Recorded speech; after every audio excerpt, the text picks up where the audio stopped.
Russia is on the precipice of reaching a very dark milestone, and by the time I post this video, they will probably have reached it. Where Russia is on the verge of losing over 1,300,000 men in their war against Ukraine, either dead or critically wounded. And at first this might just seem like another large number, but for me this number is particularly significant, and I've actually been waiting to create a video as soon as Russia reached this number. Because for me, this means that Russia has now lost a number of men that is greater than the number of people who live in the entire county where I happen to live. And that, of course, is Salt Lake County in Utah. And this is a particularly striking visual, because my county is one that you can actually see completely from a number of different vantage points. It is surrounded by mountains, it sits inside of a valley. And there are a number of different times where I have been at a vantage point and I have looked across and I've seen just this vast cityscape, this vast civilization before me. And I'm reflecting on the fact that Russia has now lost so many men that essentially this entire valley could be deleted. That is the equivalent. This is such a massive impact, it's really hard to quantify. It is causing massive ruptures in Russian society that really are not being fully appreciated to the extent that they should be. If you imagine, for example, removing a place the size of Salt Lake County from the United States, a country that's much larger than Russia, this would of course have devastating impacts. You would be removing a population center that is its own economy, a population center that is responsible for many different companies that are vital to the functioning and the happiness of people all around the country. We are so interdependent on each other within our own countries that when you remove a large number of people from that society, it has repercussions that literally ripple and echo across the generations. And this is something that's now happening in Russia. It might not be as dramatic as removing 1 million people from one specific area, but in some ways it might actually be worse. Because for Russia, these 1,300,000 men that have either been lost or critically wounded and can no longer work, many of them, these men haven't just been lost from one area, but they've actually been lost from small towns, small villages, scattered across the Russian landscape. And not just one city has been removed or deleted, but in a lot of cases, the majority of the population of men of entire towns and villages is now forever gone from Russian society. Towns and villages that will effectively cease to exist because there are no men moving there, and now all of their sons are gone. What I want to talk about in this video is the real scale of what's happening inside Russia right now. Something that might seem easy to overlook because it's not as bad as what happened in World War II, for example, but that doesn't mean it's not a massive crisis for Russia. What I want to talk about is how it is changing the future of Russia in ways that are unrecoverable. And that actually explains a lot of the desperation and the tactics that we're seeing from the Russian government and why they refuse to end their war against Ukraine, even though they're losing so desperately. What all of this means is that Russia is experiencing a true societal shift right now. And it's actually something that is inevitable, regardless of whether or not Russia wins their war against Ukraine. Because what Russia has done by starting this war in the first place is they have set in motion trends that are difficult, if not impossible, to stop.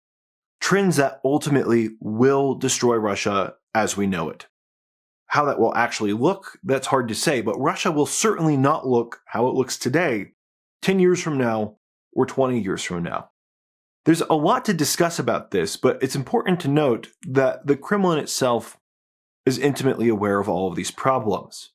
And it seems that the Kremlin has now given up on trying to actually solve them, but instead they are now moving to try to manage the crisis. That's a sub-story in and of itself, so before we turn to the rest of this story, let's just take a quick look at that story. The past few weeks have seen several unprecedented attempts at information control coming from the Russian government. Things like Telegram, WhatsApp, and YouTube have all been effectively blocked, and the mobile internet in several major Russian cities has been turned offline. There's an effort to get every Russian citizen onto the official state-controlled Max app, where all communication can be monitored. And I don't think anybody would be surprised at this point to learn that the Kremlin is weaponizing the private data of Russian citizens against them. All of this raises an interesting question. If I were able to read your entire email inbox, how much would I learn that you might not want me to know? I could probably discover your personal habits, what you shop for, which doctors you go to and why, who you donate to, political complaints that you may have raised against your government, and even your private financial information. Now, luckily, I can't read your email inbox, nor do I want to. But that doesn't mean that nobody can. And I'm not just talking about the Russian government here. For most of us, our emails are not end-to-end encrypted, and our data is accessible to the big tech companies who control them.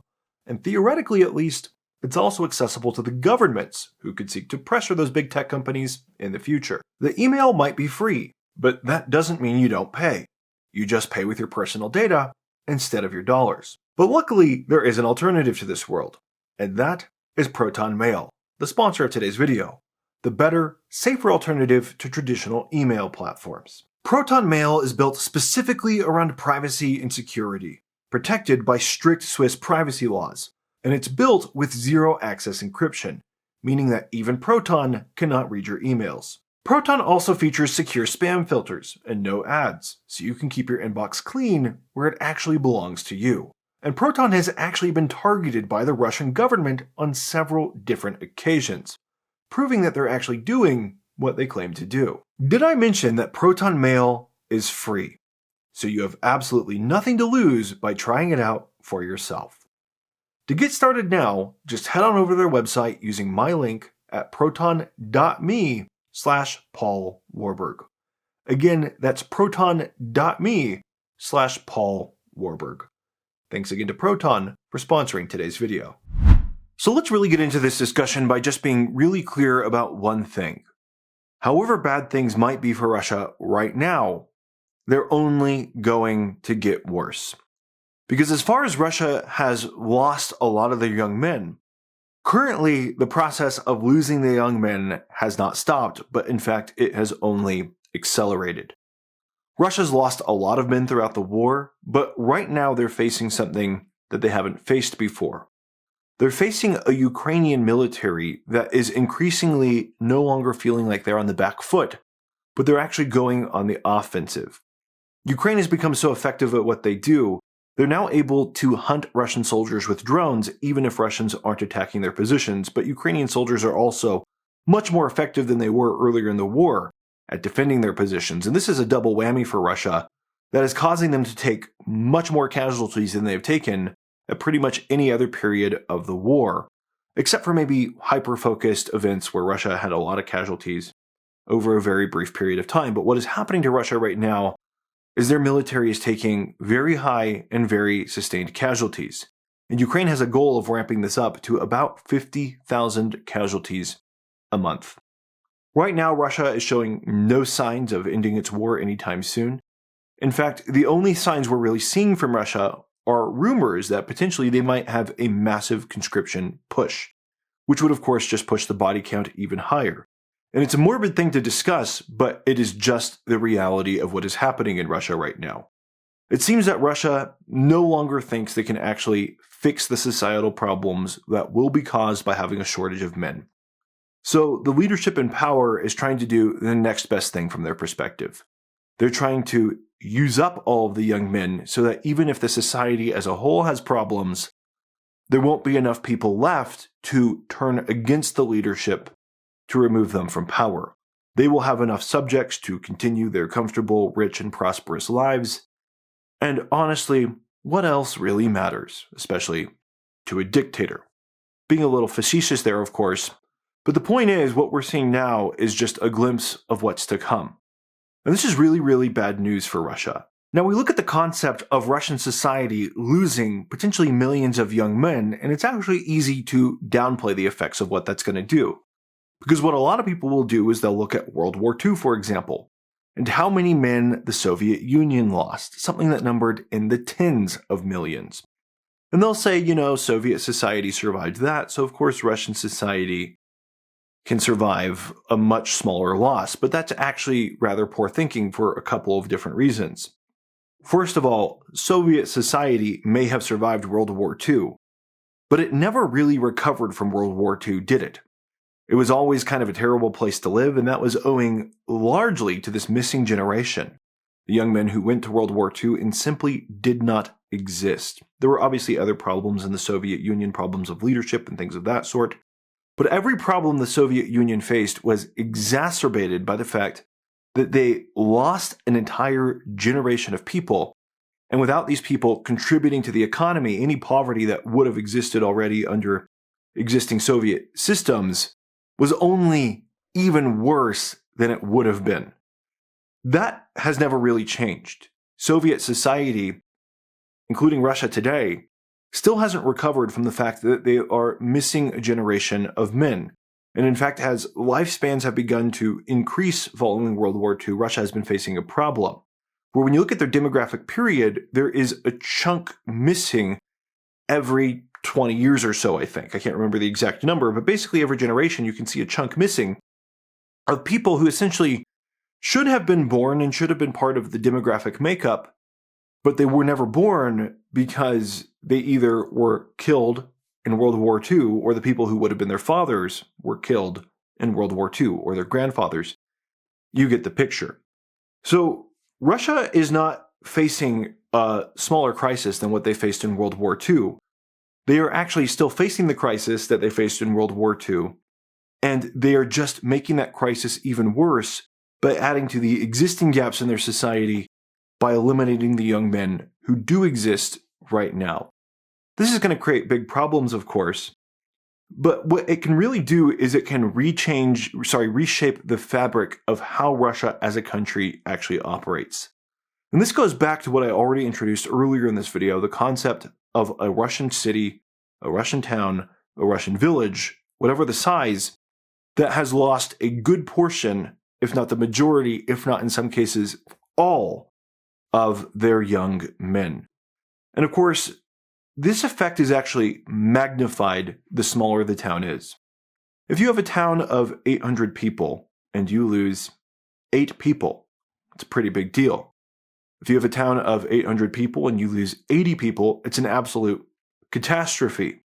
Because in a community that is that small, and especially isolated as these communities typically are, when you start to lose the critical players in that community, it's not just sad, it's not just something that the family grieves, though of course they do. It actually makes it so that that unit can no longer function. And this is what's happening across Russia in so many different places. Literally, the only units of civilization that exist in many parts of Russia are now fractured to the point that they can no longer survive. They can no longer endure. They can no longer sustain. People might still live there for now, especially older people who live their whole lives there and don't know any different. But increasingly, in order to survive, people are going to have to start abandoning these small units and moving to the big cities, for example, in Moscow. Now, this might not seem like a big deal, but it is a massive problem from a societal standpoint. Because the goal of any society, especially a society that is the size of Russia, is to have civilizations in place, at least to a small degree, all across the country so that you can actually use your territory. If you're familiar with US history, for example, one of the big things that we did as a country, for better or worse, in our young years as a founding nation, is we started to have acts where we would give people free land as an incentive for them to go and settle the countryside. Because one thing that we understood is that if you don't have dispersed units of your people across your entire country, you don't really control that country. You just have access to that country on a map. And that doesn't change just because the world becomes more modern. We might have more accessibility to certain regions, but a lot of modern technology has a weakness where modern technology requires infrastructure, minimum viable infrastructure to actually use the technology to get to the land that we may want to exploit. And what this means for Russia right now is that as they lose a lot of these little towns and villages across their entire country, it's not just sad for these individual villages, it is actually making Russia's entire business model, Russia's entire model of existence, much more difficult to execute. And it is leaving Russian territory, or at least it will leave Russian territory, a little bit more empty and a little bit more available, for example, for other countries who may look at this unexploited territory and want a piece of that pie. So what I mean by that is most people know that Russia's primary business model is the extraction of raw materials from the ground, whether that be rare earths, oil, natural gas, coal. Whatever it is, Russia makes most of their money not by producing things, but by going way out among this vast landscape that they own and taking materials from that landscape and selling them to other countries to do something valuable with. Now, this is very difficult for Russia to do in general, because in order to do this, they have to cross some of the roughest terrain in the entire world, terrain that is largely untamed. But what Russia has done, the Soviet Union did, over many generations, is they have made this untamable terrain just a little bit easier to tame by dispersing infrastructure among villages. So you have things that connect village to village. So if you want to reach a particular part of Russia, the starting blocks are there. It doesn't mean it's easy. It does mean that in most cases, it's at least theoretically achievable. But the infrastructure that Russia does have, which is already incredibly lacking, it often can only exist because of the small populations of people, the small towns that exist in little dots along those roads as they go. These towns basically depend on the infrastructure, and the infrastructure also depends on them. It's a familiar concept if you're familiar with the American highway town when the United States built a lot of highways. Obviously, towns kind of cropped up along them to service the people who traveled them, and as the highways disappeared, so did the towns. It's similar in Russia, but they don't have a whole lot of road trippers that are crossing these territories. But when you have, for example, surveying companies and mining companies going out into the wild unknown, they're often able to do so because there's at least a minimum viable town somewhere within a reasonable distance. But if these towns cease to exist, the entire network begins to break down in a way that might be really difficult to recover from. Right now, the infrastructure barely functions if you take out the little maintenance that the infrastructure is actually getting by removing the men who would typically do that kind of work. Well, now you've got a serious problem on your hands. And it's something that the Russian government, I don't know if they're really thinking about this or they're just trying to solve the immediate problem. But what is actually happening is, as a result of all of this and other things, this is just one small piece of the puzzle. What's actually happening is that Russia's imperial model is beginning to invert.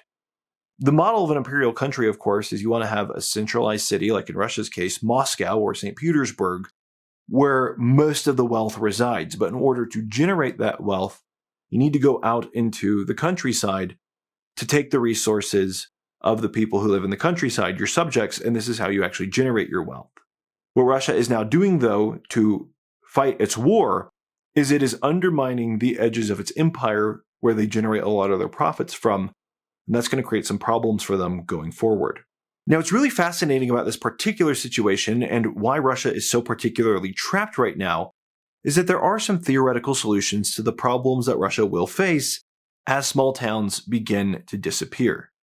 But the problem is that even these theoretical solutions depend on you having a population of young men, a surplus of young men, which kind of the exact problem Russia is having right now is that they're getting rid of their surplus of young men.